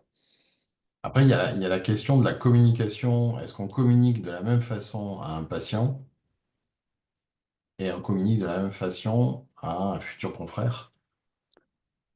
Probablement pas. Mais déjà, c'est qu'est-ce qu'on communique, à quel moment on communique. Là encore, on ouvre une porte intéressante, mais est-ce qu'on va parler d'emblée d'un pronostic sombre d'un patient face à lui avec le stagiaire? Oui, c'est pour ça que je Et pense est-ce que qu'on... la question de comment on s'adresse à un stagiaire pendant la séance avec le patient et la représentation qu'on peut avoir aussi de son image de soi en tant que soignant vis-à-vis d'un tiers qui est présent et qui assiste. Voilà, donc il y a un jeu de rôle aussi à avoir et il y a une anticipation aussi à avoir. Et c'est pour ça que la préparation, les liens qu'on peut avoir avec un étudiant avant, je dirais, de l'amener en séance avec des patients est très importante aussi. Mais Mm, voilà, donc c'est pour ça que je pense que c'est, je veux dire, enseigner, et je pense que tu l'as dit, mais comment dirais-je, être tuteur, c'est entre guillemets une formation et une professionnalisation de cette relation et de cet apprentissage. Et je crois que la différence que tu as fait avec la supervision clinique et la supervision pédagogique, enfin le raisonnement pédagogique, je veux dire, la pédagogie, c'est un métier. Et donc, c'est mm, vrai qu'avoir, et c'est bien pour ça qu'à l'URPS, on considère que, je veux dire, faire ça en plus de son métier de kinésithérapeute, ça doit être valorisé, reconnu. Voilà. mm, mm. Et Tout à fait, qu'on doit être formé pour. c'est ça. Ça ne s'invente pas. Tout à fait. Bonsoir. Euh, En tout cas, voilà, je voulais oui. vous remercier pour la présentation. C'était très, très intéressant. Vous disiez, voilà, qu'est-ce qui nous interpelle dans ce que vous avez Mm, dit. Bah, enfin, moi, en tout cas, personnellement, je trouve que c'est la mise en avant là, de cette supervision pédagogique. Je pense que finalement, instinctivement, il y avait des choses que je mets en place avec les stagiaires que j'encadre. Mais clairement, ça a ouvert en tout cas pas mal de portes de réflexion. Je prends conscience pleinement que je vais pouvoir, étoffer, tout enfin voilà, tout cet encadrement que je propose, même si voilà, comme comme tu l'as soulevé, c'était très dense donc mm, va falloir reprendre ça à tête reposée. Mais en tout cas voilà, mm, c'est vraiment moi ce qui ressort de la présentation, c'est ça finalement, c'est cet axe-là que je vais pouvoir retravailler et améliorer. Bah, merci pour ton retour. Effectivement, l'idée, c'est vraiment d'allumer une flamme, hein. C'est à la fois très dense et très lacunaire. Euh, et voilà, si ça attise justement la curiosité, si ça donne envie, bah, c'est vraiment le but de cette présentation avec quand même quelques idées, quelques repères. Et encore une fois, il y a des choses qui existent. Et ça prend un peu de temps, mais c'est une plongée passionnante quand on aime prendre en charge des stagiaires et qu'on a envie de progresser là-dessus. C'est c'est un super voyage. J'en doute pas. Et c'est vrai que l'outil Kinego 2, comme Kinego, a quand même été construit sur des bases scientifiques et un raisonnement pédagogique, notamment avec tous les directeurs d'IFMK qui ont participé, dont Marie-Thérèse, parce qu'on a voulu évidemment théoriser tout ça. Ce que tu théorises, enfin je veux dire, Kinego, on l'a fait en 2016-2017. Donc, il y a eu énormément d'évolutions. D'une part, il y a eu la réingénierie. Et je pense qu'aujourd'hui, c'est vrai que toute cette recherche pédagogique dans les IFMK, avec les référents pédagogiques pour chaque année, donne une richesse à la formation que tu montres bien par ton intervention. Et je pense que, voilà, Kinego est aussi un outil à utiliser, mais c'est vrai que l'échange qu'on a et la suite, et comme tu l'as dit, sur certaines formations qui sont de plus de 30 heures, voire certains DU ou master, je veux dire, c'est pas, je veux dire, c'est un métier, la pédagogie. Donc, c'est vrai qu'on le fait sans le savoir, on l'apprend à travers nos patients, mais utilisons-la. Et ouais, on fait souvent de la prose sans le savoir, pour nous citer d'autres domaines. Et alors, je pense qu'il faut qu'on mette les choses en perspective. Donc, on voit qu'effectivement, la pédagogie, c'est un monde à part entière. On voit que, oui, superviser un étudiant, ça demande tout un tas de connaissances et de compétences. Je pense qu'aussi, il faut que l'on se dise que déjà, avec le bagage qu'on a et justement, même si on n'a pas forcément la formation, etc., le fait d'être dans cette démarche de prendre un stagiaire, c'est déjà énorme, que c'est déjà une très belle chose. Et il faut pas se dire, ah bah oui, mais en fait, je m'aperçois que j'ai pas que j'ai pas, qu'il y a plein de notions que je n'ai pas, que je maîtrise pas, bah ça sert à rien que je prenne un stagiaire. Non, au contraire, bah là pour l'instant notre système est organisé comme ça et notre apprentissage est fait comme ça. On a quand même besoin de former les stagiaires. Et enfin, c'est déjà super de pouvoir prendre en charge des stagiaires. Et voilà, l'idée c'est de cheminer, bah, du coup, avec les stagiaires et de cheminer en se disant qu'on s'inscrit dans une démarche d'amélioration de nos pratiques et que petit à petit, ben, comme on s'est entraîné à être un meilleur thérapeute et comme on continue cette voie infinie pour être un meilleur thérapeute, ben, on emprunte aussi cette voie infinie pour être un meilleur tuteur. Donc euh, vraiment, enfin, je tiens à la fois enfin, en tant que kinésithérapeute et aussi en tant que responsable pédagogique, à vous remercier tout à chacun de prendre en charge des étudiants. Et j'aurais peut-être dû commencer par là parce que c'est extrêmement précieux. Et que vous soyez là, ça montre tout votre intérêt, tout votre engagement pour pour nos stagiaires, mais nos futurs confrères et consoeurs. Donc c'est super. Et donc, ravi qu'on puisse avancer ensemble. Euh, Juste peut-être une dernière remarque, question, presque débat qu'on pourrait avoir qui nous est amené par Benjamin Zaragoza, qui nous demande que faire quand le stagiaire a de grandes lacunes théoriques qui nous empêchent d'avancer dans la pratique. Alors, c'est toujours ça reste effectivement un grand, ça peut être une grande difficulté. Déjà, quelle est l'étendue de ces lacunes théoriques? Est-ce que c'est vraiment sur tous les plans ou est-ce que c'est sur des aspects précis d'anatomie, de physiopathologie ou même de techniques de bilan, de techniques de traitement? Et, si l'étendue des dégâts est vraiment très large, bah, en fait, c'est la méthode alors il y a plusieurs choses, c'est à la fois la méthode des petits pas. On ne peut pas tout révolutionner d'un coup, donc il faut essayer de prendre les choses petit à petit. Puis c'est peut-être aussi de le responsabiliser un peu en lui disant, bah, voilà, vu ton niveau de connaissances et de compétences, bah, je vais pouvoir te proposer un certain nombre d'activités pédagogiques, mais je vais devoir t'en restreindre d'autres. Donc, si tu veux aller plus loin aussi dans la prise en charge des patients et dans éventuellement ton autonomie de prise en charge des patients, dans ta responsabilité vis-à-vis de tes patients, bah, va falloir que tu progresses. Et si tu veux, ensemble, on va déterminer un plan d'attaque, peut-être sur une pathologie. Et que à travers la prise en charge de patients sur une pathologie, bah, de lui faire revoir l'anatomie, la cinésiologie, les techniques de bilan, de traitement au fur et à mesure. Et s'il arrive à progresser là-dessus, ben de l'amener un peu plus d'autonomie. Mais euh, je pense qu'il faut déjà il faut bien s'assurer qu'il n'ait effectivement pas les connaissances. Est-ce que c'est et ce qui arrive hein, dans un certain nombre de cas évidemment, hein, mais ça peut être aussi que il n'arrive pas à les mobiliser.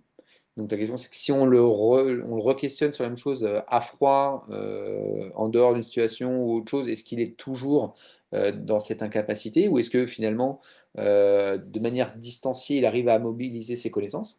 Et si vraiment ça bloque, bah, il faut y aller étape par étape, déterminer peut-être ensemble pour qu'il y ait aussi justement un engagement, peut-être dire, bah, ok, choisis par exemple une pathologie sur laquelle tu as envie d'avancer ou une région sur laquelle tu as envie d'avancer. Et puis, on marque des jalons. Bah, pour la semaine prochaine, il faut que, je sais pas, tu me fasses un petit topo de 10-15 minutes sur anatomie fonctionnelle et cinésiologie.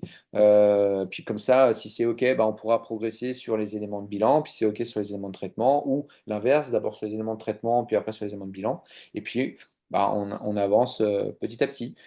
C'est ce que spontanément je pourrais proposer, mais peut-être que vous auriez peut-être que d'autres ont d'autres stratégies et je serais intéressé par les connaître. Ouais, la question, enfin, quand on a enfin, sur cette problème de lacune, c'est est-ce que, en fait, c'est pas nous aussi, en tant que professionnels accueillants, de se poser la question de est-ce qu'en fait, il a eu accès à ses connaissances ou est-ce que la pathologie ou le patient que je lui présente en soins est adapté, en fait, à son niveau? Je pense que c'est vrai que là, on parle du clinica parce qu'on considère qu'on est en dernière année et qu'ils savent pratiquement tout. Mais c'est vrai que sur des niveaux moyens, en fonction notamment des IFMK, comme tu l'as dit, le projet pédagogique et le cursus n'est pas forcément le même au sein des 3 premières années. Et c'est vrai que parfois, on a sur des problématiques similaires d'étudiants en K2 ou K3, en fait, des connaissances qui sont différentes parce que les cours n'ont pas été donnés. Et donc, c'est vrai que de ce fait-là, la présentation qu'on peut avoir des patients et le présupposé que l'on a des étudiants, euh, et pas forcément le bon. Donc c'est aussi une remise en question je dirais, de notre façon d'accueillir un stagiaire et d'essayer de comprendre en fait là où il en est de ses connaissances et de ses compétences. Voilà, donc tu l'as dit, hein, Sébastien, je pense que il faut être dans l'accompagnement, voir après pourquoi il n'a pas ses connaissances, est-ce qu'en fait il n'a pas envie, ou est-ce qu'il a envie mais il n'a pas eu l'information. Enfin, je veux dire, il y a tout l'effet motivationnel aussi et pédagogique qui fait que de toute façon, il faut, mais comme avec un patient, hein, quand tu as un patient et que tu lui dis vous ferez les exercices pour la prochaine fois et qu'il revient, il a fait aucun exercice, Voilà, si tu veux l'amener à faire des exercices, c'est aussi de la pédagogie et de l'effet motivationnel. Donc là, on est dans la même situation.